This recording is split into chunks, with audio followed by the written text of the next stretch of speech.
Assalamualaikum warahmatullahi wabarakatuh. Bagaimana kabarnya semua? Semoga dalam keadaan sehat ya. Alhamdulillahirobbilalamin. Ini adalah pertemuan kita yang kelima.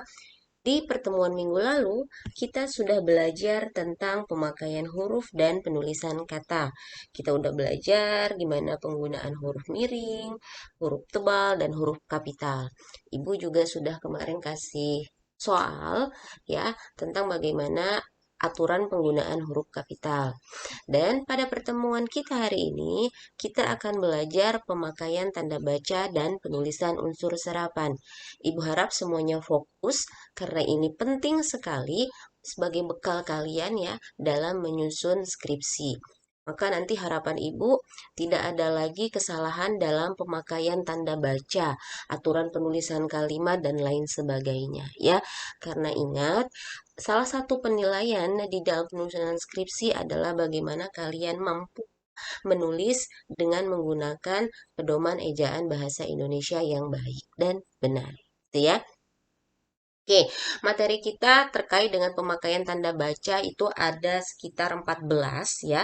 Dimulai dengan tanda titik, tanda koma, tanda titik koma, tanda titik dua, tanda hubung, tanda pisah, tanda elipsis, tanda tanya, tanda seru, tanda kurung siku, tanda petik tunggal, dan tanda garis miring. Maka ibu harap kalian dapat menyimak ini dengan baik karena nanti seperti biasa di akhir materi akan ada tugas. Tugas fungsinya adalah untuk menilai kemampuan kalian dalam menyerap materi yang ibu sampaikan. Begitu ya. Sebentar ibu cek dulu apakah jalan. Kayak jalan ya. Bandicamnya takutnya nggak jalan seperti kemarin. Oke, lanjut. Yang pertama adalah penggunaan tanda titik. Ya, jadi untuk materi ibu ambil dari PUEB ya. Kemarin ibu sudah share juga untuk PDF-nya, bisa kalian baca-baca ya. PUEB ini adalah Pedoman Umum Ejaan Bahasa Indonesia. Kalau dulu namanya EYD, ejaan yang disempurnakan ya. Dalam PUEB, tanda titik itu digunakan dalam beberapa situasi. Yang pertama adalah tanda titik dipakai pada akhir kalimat yang bukan pertanyaan atau seruan ya. Artinya tanda titik ini digunakan untuk sebuah kalimat yang merupakan pernyataan. Beda ya, kalau pernyataan ya dia diakhiri dengan tanda titik, tetapi kalau dia pertanyaan tentu saja diakhiri dengan tanda tanya atau kalimat yang berupa seruan ya diakhiri dengan tanda seru. Contoh, saya suka makan nasi, ya, titik. Ini adalah satu bentuk kalimat. Kemudian, apa katanya? Kalau misalnya diakhiri dengan tanda titik dan kalian ingin melanjutkan dalam bentuk kalimat lain, ya, kalimat yang lainnya, maka harus diberi jarak satu spasi, ya. Terlihat ya, ini satu spasi ya. Saya suka makan nasi, saya juga suka makan keju, maka diberi jarak satu ketukan. Ini penting sekali nanti kalau kalian nyusun skripsi, jangan sampai nanti antar kalimat itu rapet-rapet ya, nggak ada space-nya. Lalu, aturan yang kedua, tanda titik dipakai pada akhir singkatan nama orang. Contoh, Irwan, S, T, T, Gatot. S-nya di sini adalah singkatan. Bisa saja Surya, bisa aja apa Sanu, bisa saja dan banyak lah ya intinya dia berupa singkatan ya. Kemudian George W. Bush, kemudian M. Abdul Fatih ya. M-nya di sini adalah Muhammad. Tetapi kalau misalkan dia ditulis dalam bentuk yang lengkap, maka tidak perlu digunakan tanda titik. Misalnya M di sini ibu tulis seperti ini ya, Muhammad Abdul Fatih, maka tidak perlu lagi adanya penggunaan tanda titik gitu.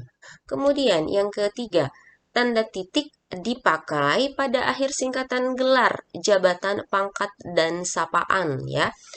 Doktor disingkat DR, diberi tanda titik. Kemudian Nyonya disingkat NY, diberi tanda titik ya. Kemudian sarjana ekonomi disingkat SE. beri tanda titik S titik E, kemudian ingat ya, akhir gelar itu selalu diakhiri dengan tanda titik. Jadi bukan cuman S titik E, tetapi S E kemudian diberi tanda titik di belakangnya. Ya, ini yang masih sering kali keliru. Hanya menggunakan tanda titik di depan huruf E, padahal di belakang huruf E juga harus diberi tanda titik ya. Itu adalah pedoman yang kita pakai. Aturan yang keempat, tanda titik dipakai pada singkatan kata atau ungkapan yang sudah sangat umum ya. Umumnya tiga ya, menggunakan tiga kata atau lebih. Kita sudah tahu bahwa singkatan dan lain-lain itu adalah DLL. Maka kemudian DLL ini diberi tanda titik di belakangnya. Ya, ini untuk menandakan bahwa dia adalah singkatan yang lazim atau umum dikenal. Kemudian, tetapi kalau kalian menulis dalam skripsi ya, tulisan resmi ya, tulisan ilmiah, tidak boleh ada singkatan seperti ini. Jadi harus diketik secara utuh gitu. Kemudian lanjut di aturan yang kelima. Tanda titik tidak dipakai di belakang angka atau huruf. Oke, maaf. Tanda titik dipakai di belakang angka atau huruf dalam suatu bagan, ikhtisar atau daftar. Maksudnya adalah seperti ini contohnya ya. Ini ada dapus ya, cuman memang tidak diberi halaman. Di sini ada Romawi 3. Perhatikan Romawi 3 ya. Oke, kemudian di belakang Romawi 3 ini ada tanda titik ya. Kemudian A, Direktori Jenderal Pembangunan Desa ya, subjudul A, kemudian diberi titik A titik, B titik. Nanti B ini punya anak judul lagi 1 titik, 2 titik ya, dan seterusnya. Tetapi tanda titik ya, catatan tidak dipakai pada akhir sistem yang desimal. Contohnya 1.1, maka tidak dituliskan 1.1 titik seperti ini ya. Cukup 1.1 saja. Ya, ini kalau nanti kalian membuat sebuah bagan yang dia ada penomoran. Oke. Kemudian yang keenam, tanda titik tidak dipakai untuk memisahkan bilangan ribuan atau kelipatannya. Tanda titik dipakai untuk memisahkan bilangan ribuan ya. Di sini yang berupa penjumlahan, desa itu berpenduduk 24.200 orang ya. Maka digunakanlah tanda titik untuk menunjukkan bahwa ini adalah jumlah dalam bentuk ribuan. Kemudian tanda titik dipakai untuk memisahkan angka jam, menit, dan detik ya. Pukul 7.10.12. Maka berarti pukul 7 lewat 10 menit 12 detik. Selanjutnya, tanda titik tidak dipakai untuk memisahkan angka ribuan, jutaan yang tidak menunjukkan jumlah. Nomor giro 033983. Maka nomor ini yang Ibu bold ini ya, dia tidak menunjukkan jumlah, dia hanya menunjukkan seri saja ya, sehingga tidak perlu diberikan tanda titik. Kemudian saya lahir pada tahun 1989 ya.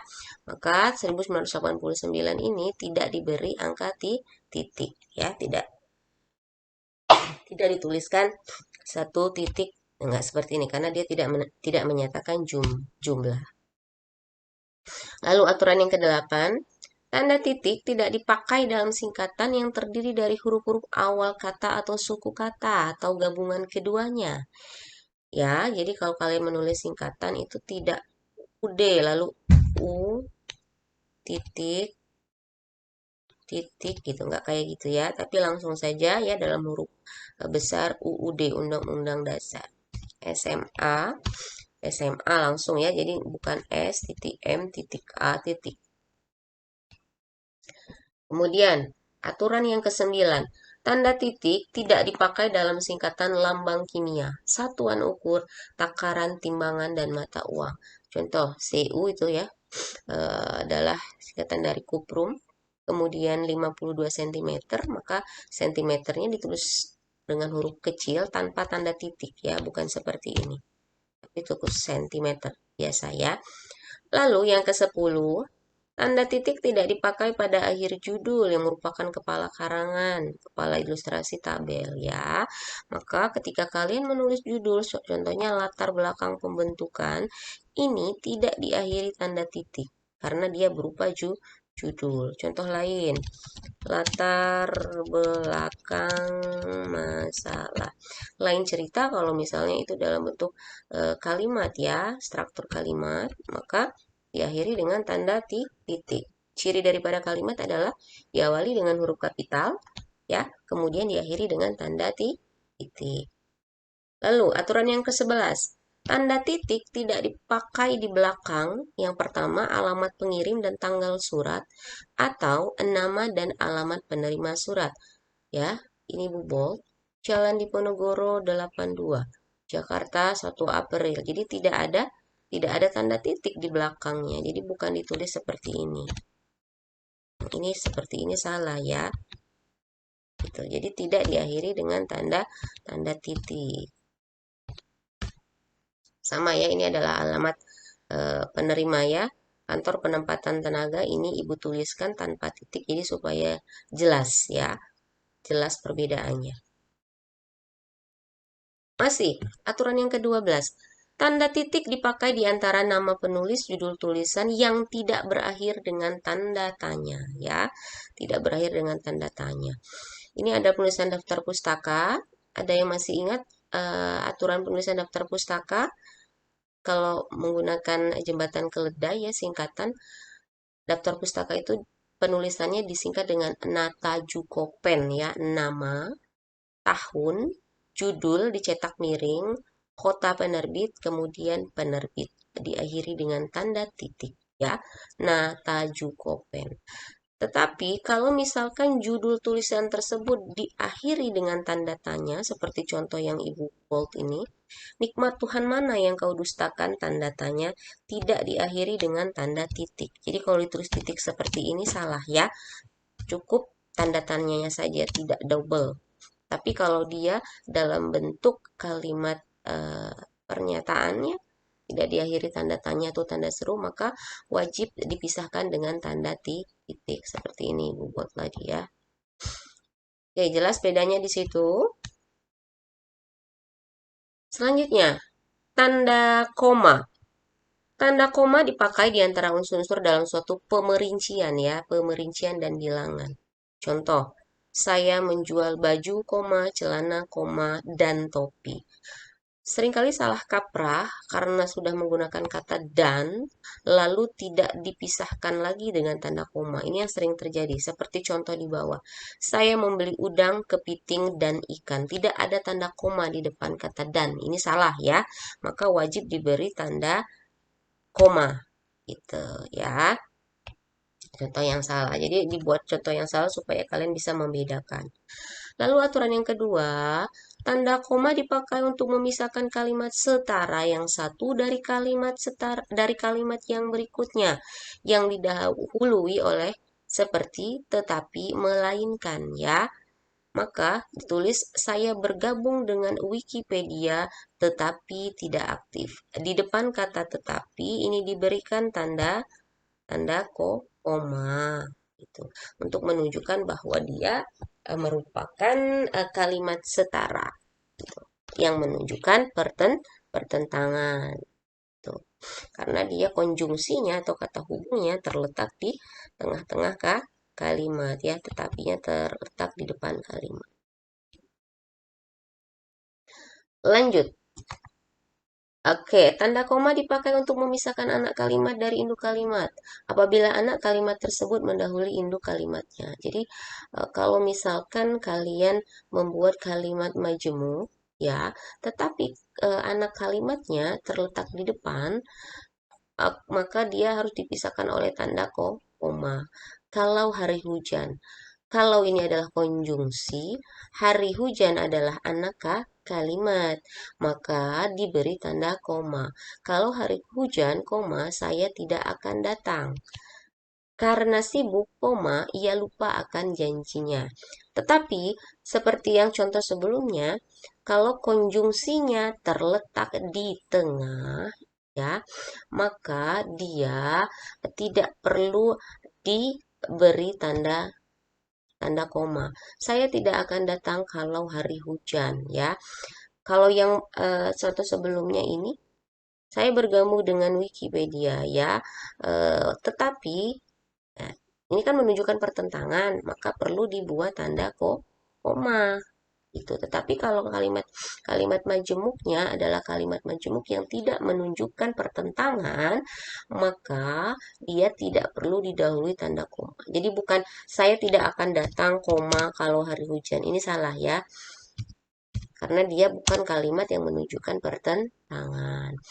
Maka dia tidak di dating ya. Ibu salah ketik datang.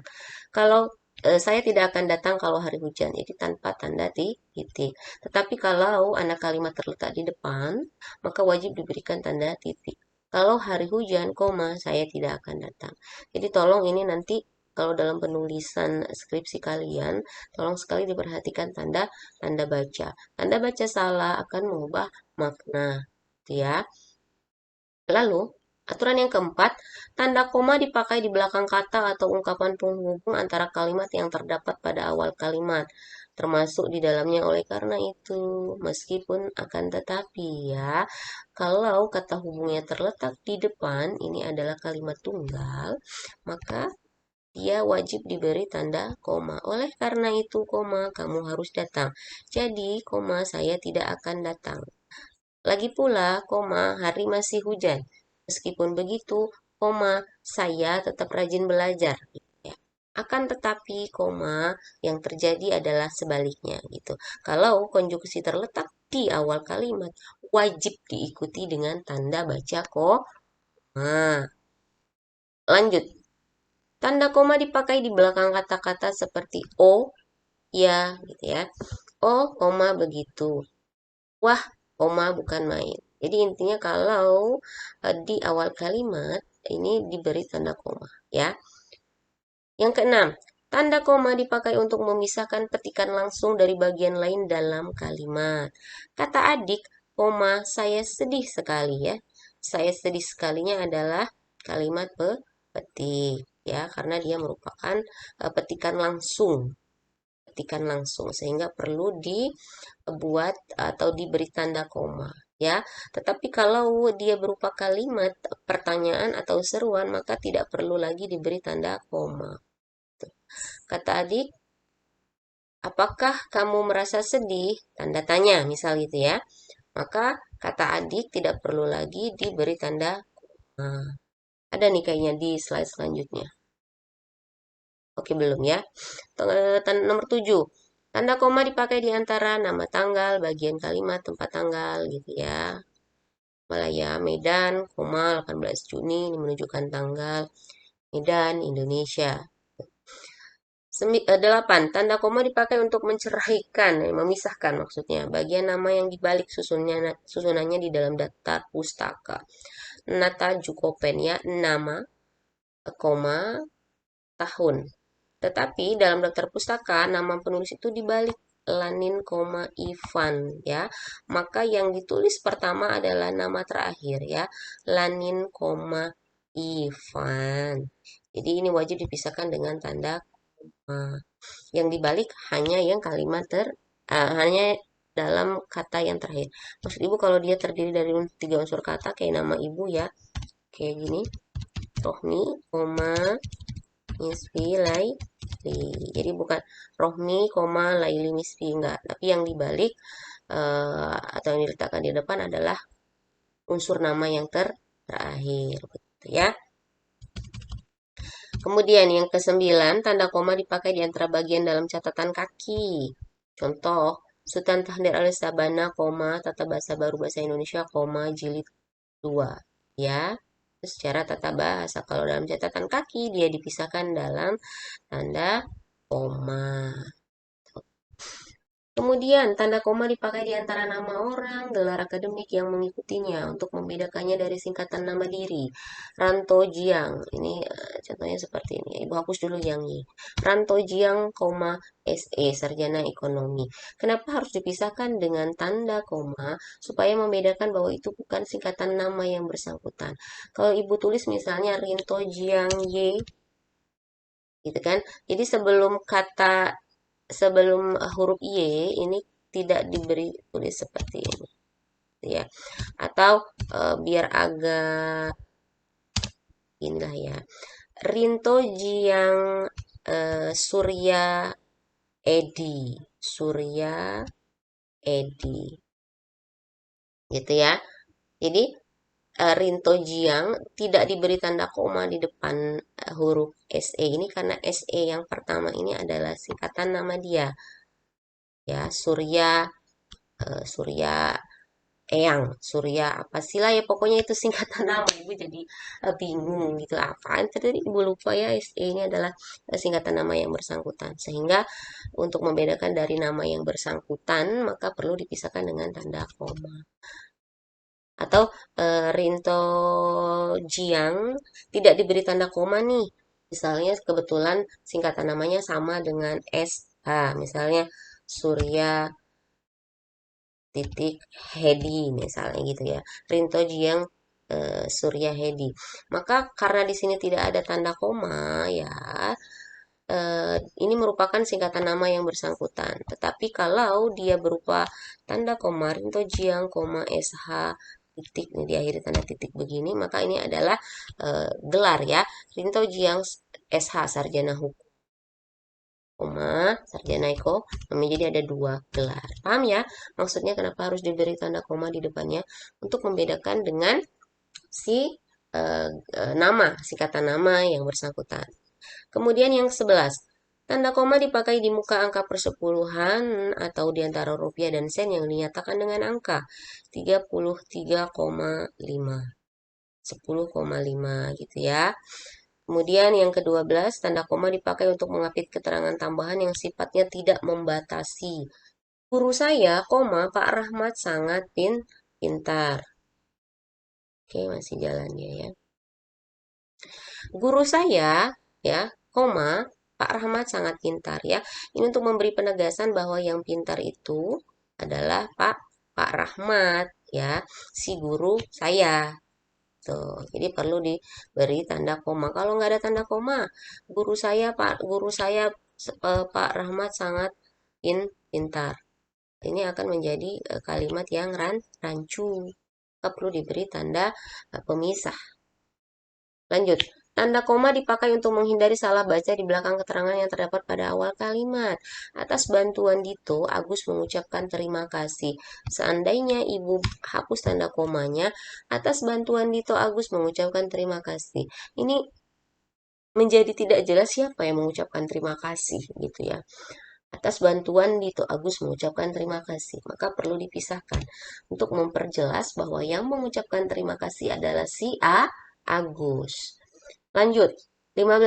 Tanda koma tidak dipakai untuk memisahkan petikan langsung dari bagian kalimat yang mengiringinya dalam kalimat jika petikan itu, nah ini yang tadi ibu bahas di depan ya. Di mana Rek tinggal? Tanda tanya. Hanya Stephen, maka tidak ditulis dalam seperti ini. Karena dia diakhiri dengan tanda seru, sehingga tidak lagi menggunakan tanda koma, kecuali dia berupa kalimat pernyataan, ya, tidak diakhiri dengan tanda koma atau tanda seru, sehingga perlu dipisahkan dengan tanda koma ya. Paham bedanya? Ya. Lanjut, tanda titik koma. Tanda titik koma dipakai untuk memisahkan bagian kalimat yang sejenis. Malam makin larut, titik koma. Kami belum selesai juga. Ini adalah dua kalimat ya, atau bisa disebut juga ini adalah kalimat majemuk ya. Kalimat majemuk tapi dia setara.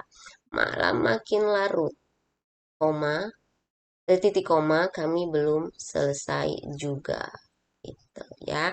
Tidak menggunakan tanda hubung tapi cukup dibuat dalam bentuk atau ditandai dengan tanda titik koma. Contoh yang kedua, Tanda koma tidak dipakai untuk memisahkan kalimat yang setara dalam kalimat majmuk sebagai pengganti kata penghubung. Dapat dipakai ya. Ini hampir mirip dengan yang di atas contohnya. Ada beberapa kalimat, ayah mengurus tanamannya di kebun, titik koma, ibu sibuk bekerja di dapur, adik menghafalkan nama-nama pahlawan, saya sendiri asik mendengarkan siaran. Ya, ibu sibuk di dapur ini titik koma ya, gitu ya. Ayah mengurus tanaman di kebun, ibu sibuk bekerja di dapur, titik koma. Adik menghafalkan nama-nama pahlawan nasional dan saya sendiri mendengarkan siaran pilihan pendengar. Jadi tidak ada konjungsi, tetapi gunakan tanda titik koma. Tanda titik dua ya dipakai pada sebuah kalimat yang menyatakan suatu pemerincian atau penjelasan ya. Kita memerlukan barang-barang perabot rumah tangga apa saja itu? Kursi, meja, dan lemari. Ya. Fakultas itu mempunyai dua jurusan, yakni jurusan umum dan ekonomi perusahaan. Jadi langsung menggunakan tanda titik dua. Lalu tanda titik dua dipakai sesudah kata atau ungkapan yang memerlukan sama ya pemerincian ya. Ketua titik dua Agus ini umum sekali, Ibu rasa udah nggak asing kalian ya dirinci. Tanda titik dua dipakai dalam teks kata drama. Kalau yang suka baca novel ya baca cerpen, dalam percakapan itu dia ada apa ini drama ya. Drama misalnya novel itu berisi adegan drama ya. Maka di sini sebagai tokoh Agus titik dua. Tanda petik jangan lupa perbaiki halaman bantuan Wikipedia. Joko, siap bos. Jadi ada dialog antara dua orang, antara Agus dan si Joko, begitu. Sehingga kemudian perlu penggunaan tanda titik dua di bagian percakapannya ya. Aturan yang keempat, tanda titik dua dipakai di antara jilid atau nomor dan halaman, di antara bab dan ayat dalam kitab-kitab suci. Nah, ini sudah umum ya. Surah Yasin, ayat ke-9. Surat Al-Baqarah, ayat ke-15. Nanti kalian di di bab 2, kan landasan teori itu ya. Maka nanti jangan lupa ketika kalian mencantumkan ayat Al-Quran, kita menggunakan tanda titik dua ya. Quran surat Al-Baqarah titik 2 ayat ke-20 gitu ya. Atau surah-surah yang lain. Tanda titik dua tidak dipakai kalau rangkaian atau pemberian itu merupakan pelengkap yang mengakhiri pernyataan. Contoh, kita memerlukan kursi, meja, lemari ya. Kalau yang contoh sebelumnya dia ada kata perabot rumah tangga, kursi, meja, dan lemari. Tetapi di contoh yang satunya, mana tadi ini ya, kita memerlukan kursi, meja, dan lemari. Ini tidak menggunakan tanda titik dua karena dia langsung ya, tidak ada rincian perabot rumah tangganya. Lalu tanda hubung, ini terlewati tidak? Oh benar ya, tanda hubung.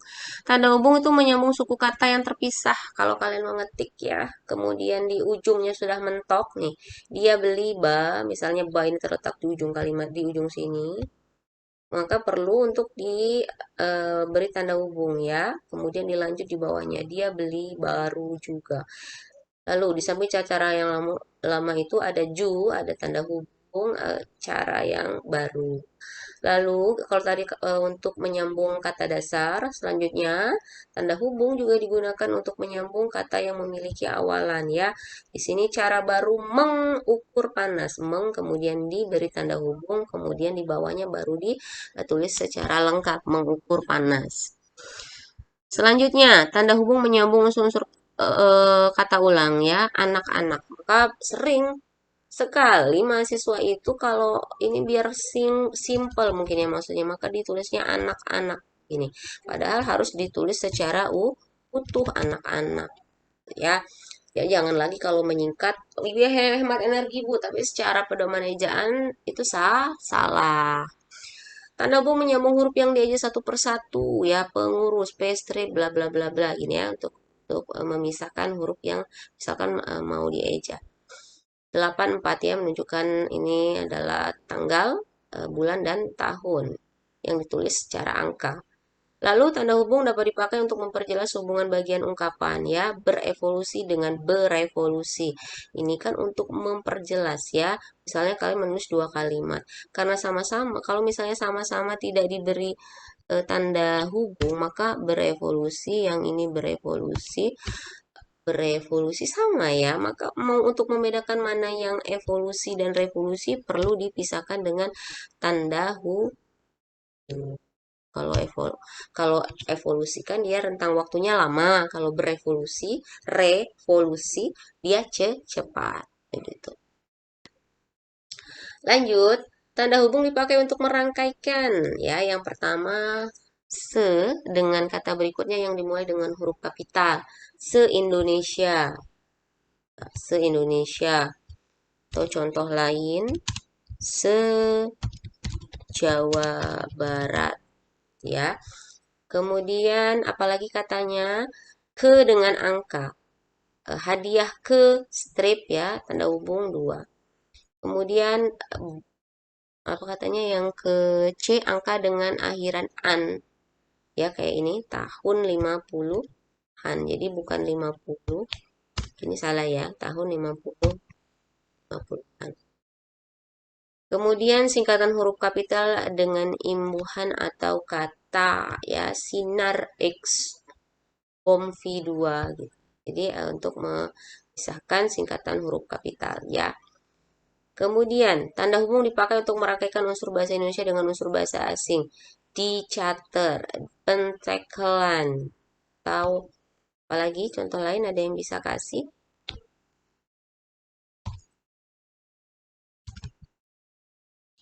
Di strip ya. Kalau chat reshuffle. Pun dia malah terbang ke sini ya.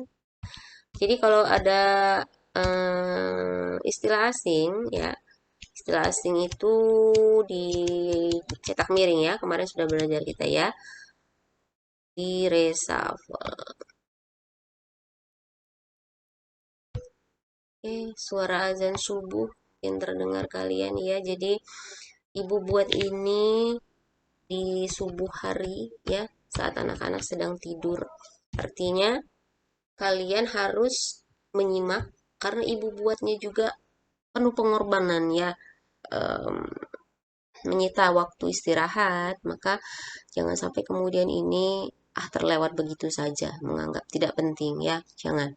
Ibu saja yang sudah berusia seperti ini ya, walaupun nggak muda lagi, tetapi tetap punya semangat belajar yang tinggi, maka kalian yang muda juga harus punya semangat yang lebih dari ini. Lanjut ya, tanda pisah. Tanda pisah membatasi penyisipan kata atau kalimat yang memberikan penjelasan khusus di luar bangun kalimat. Wikipedia. Tanda pisah ya, tanda pisah ini adalah tanda hubung, dia diklik 2 kali tanpa spasi ya. Dia agak panjang ya garisnya.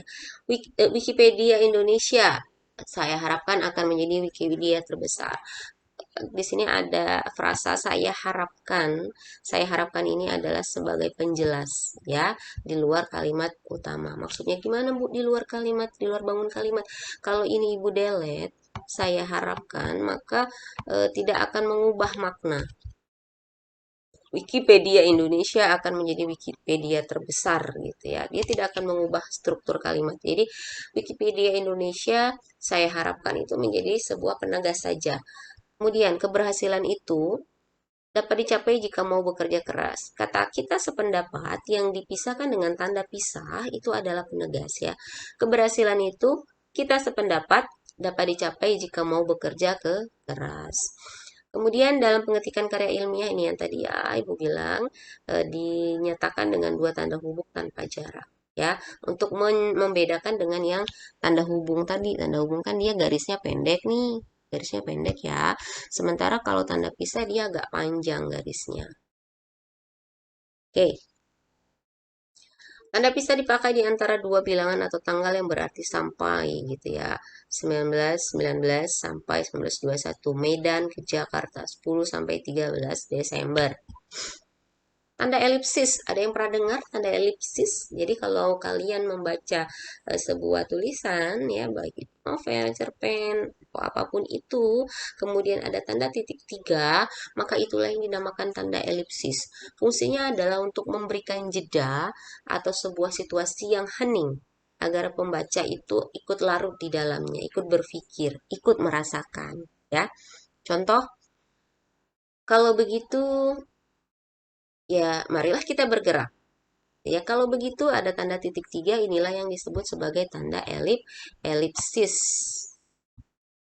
Kemudian, sebab-sebab kemerosotan akan diteliti lebih lanjut. Ini biasanya kalimat seterusnya sebab-sebab kemerosotan bla bla bla bla panjang ya. Sebab-sebab kemerosotan ekonomi disebabkan karena berbagai faktor, inflasi, PDB dan lain sebagainya.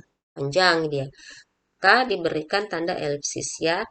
Ada bagian yang dihilangkan. Jadi kalimatnya tidak hanya sebab-sebab kemerosotan, tetapi ada kalimat di belakang yang mengikuti.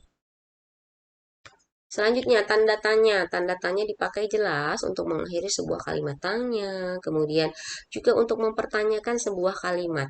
Jadi contohnya gini, ia dilahirkan pada tahun 1963, tapi dia tanda tanyanya di dalam kurung.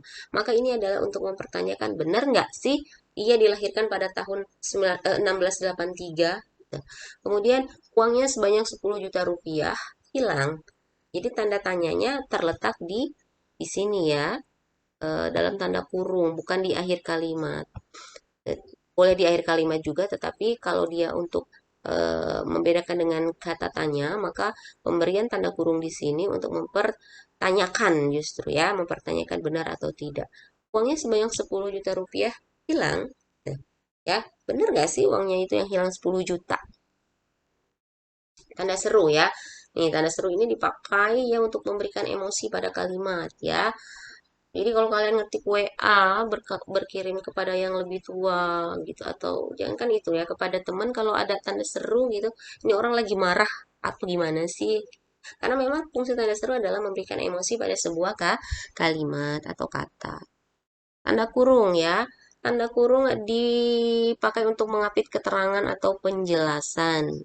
Masih jalan ya.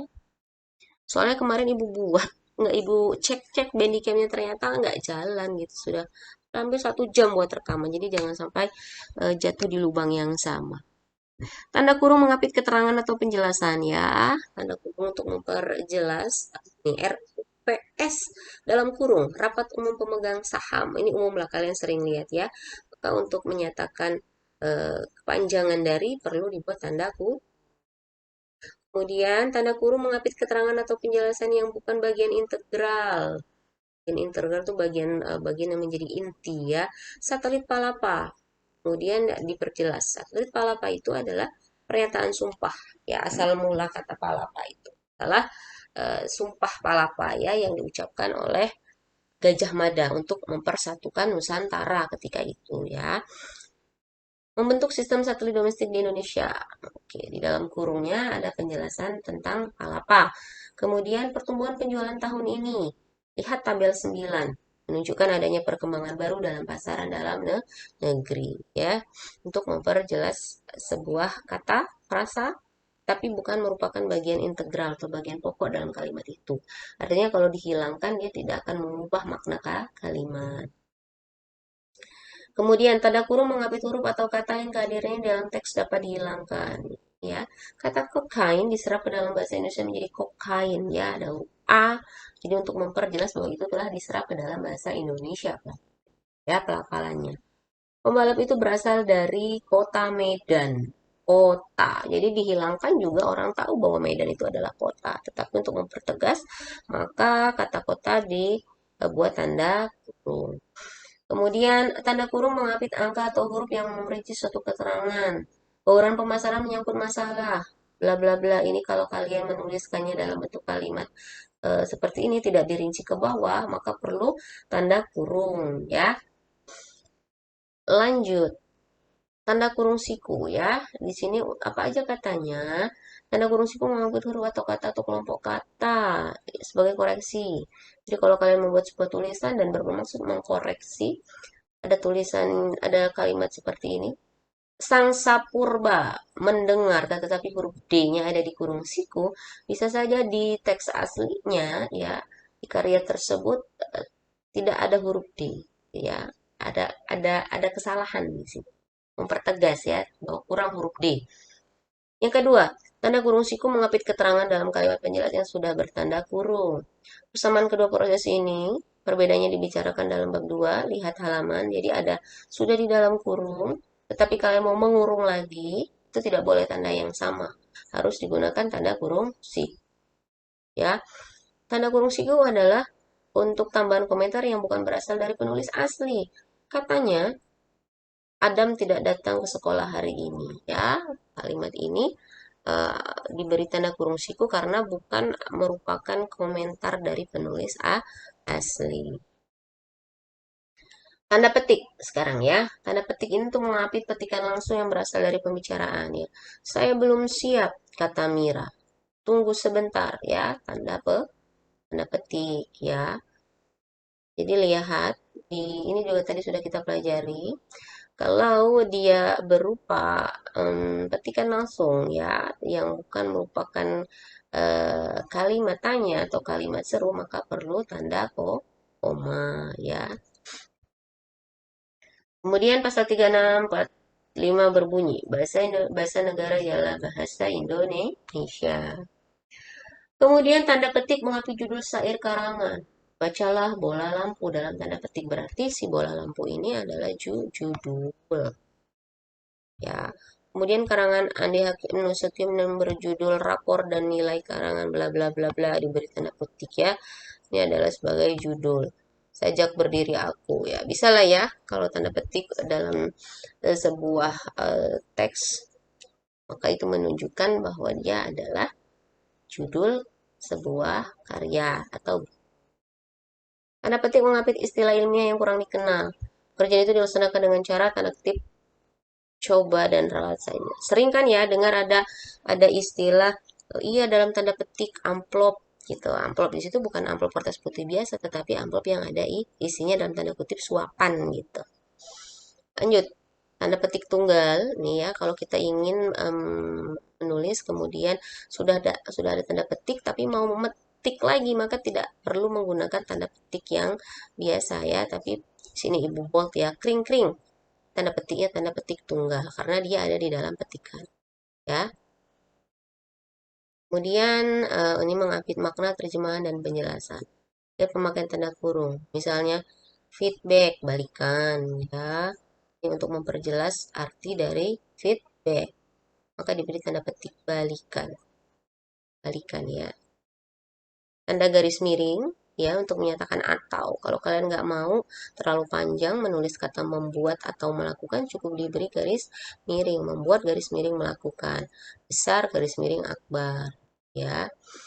Oke, tanda garis miring ya RT RW. Tapi biasanya RT garis miring RW itu nggak dibaca tanda tanda garis miringnya langsung saja RT RW. Tanda miring ini tuh menunjukkan pembagian ya lambang matematika. 50 dibagi 2. Bukan 50 garis miring 2, tapi 50 dibagi 2. Kemudian menyatakan per, misalnya 400 eh, eh, begini kilometer per jam gitu. Itu bisa juga pakai garis miring. Ya, kan. Oke, ini bisa ya tanda garis miring. Nyatakan nomor surat, alamat ya. Tahun pelajaran 2020 garis miring 2021 gitu ya. Pengganti kata atau tiap ya dikirimkan lewat darat atau laut. Harganya 25.000 per lembar ya atau tiap lembar. Oke, ternyata sudah di slide yang terakhir. Terima kasih. Ya, itulah tadi materi kita cukup banyak ya, hampir 1 jam terkait dengan pemakaian tanda baca. Penulisan unsur serapannya mana, Bu? Oh iya, Ibu tadi lupa sampaikan untuk yang penulisan unsur serapan, tidak Ibu gabung menjadi satu slide, walaupun memang dia satu pertemuan. Karena nanti khawatirnya kalian jenuh ya mendengarkan Ibu panjang sekali gitu. Nanti akan Ibu buatkan sesi tersendiri atau nanti ketika meet akan Ibu singgung karena memang tidak terlalu banyak, tidak sebanyak di pemakaian tanda baca. Tuh. Jadi yang sering menjadi masalah adalah ketika nanti kalian menulis skripsi, masih sekali kesalahan-kesalahan yang semestinya nggak perlu dilakukan ya. Penulisan tempat masih menggunakan huruf kecil, kemudian awalan kalimat menggunakan huruf kecil, tanda bacanya nggak pas ya, penulisan singkatannya salah dan lain sebagainya. Ibu harap setelah ini tidak ada lagi hal seperti itu. Jangan sampai seolah kalian dapat nilai A tetapi ilmunya nggak dapat. Untuk apa? Maka ibu lebih penting kalian itu paham. Kalau nilai mah hanya sekedar tulisan saja, yang penting ilmu. Maka setelah ini akan ada tugas, nanti ibu akan share tugasnya, bisa di WA atau di LMS. Ini adalah untuk menguji sejauh mana kalian tadi menyimak, atau jangan-jangan cuma di skip-skip aja. Ya, mungkin itu saja untuk pertemuan hari ini. Mudah-mudahan apa yang Ibu sampaikan bisa diterima dengan baik dan mudah-mudahan kalian yang menyimak juga mendapatkan nilai ibadah. Ya, niatkan bahwa belajar itu adalah ibadah supaya nggak hanya dapat capek tetapi dapat pahala. Oke, terima kasih atas perhatiannya Ibu akhiri. Wabillahi taufik walhidayah. Wassalamualaikum warahmatullahi wabarakatuh.